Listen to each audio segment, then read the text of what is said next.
Avem pe prietenul nostru, Andrei. Salutare și bine v-am regăsit la un nou videoclip. Numele meu este Andrei. Salutare, numele meu este Madalin. Joci și tu, Madaline? Nu. Andrei, tu joci? Da, o să joc eu.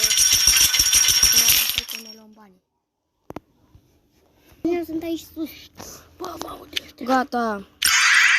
Dacă tu mergi să fie.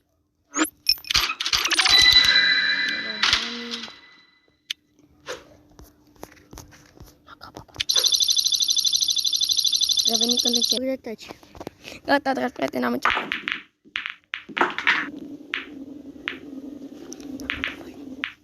Gata, am băgat o bilă. Am ocupat tot.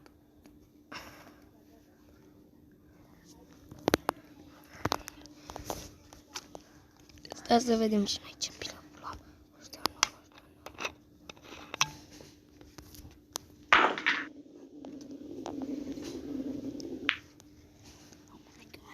Mamă, ce prost am luat bilele. O să le las tot pe celelalte.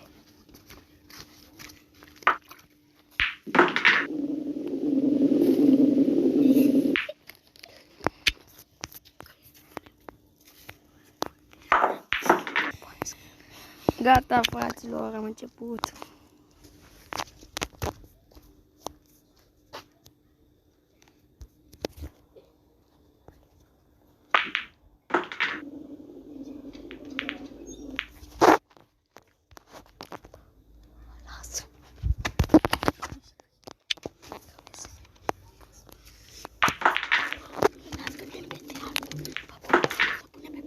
Lasă. Stați că revenim. Avem o mică problemă. Gata. Bă, am băgat neagra, bă, din rășeală. Am pierdut jocul ăsta. Stați că revenim. Gata, fraților.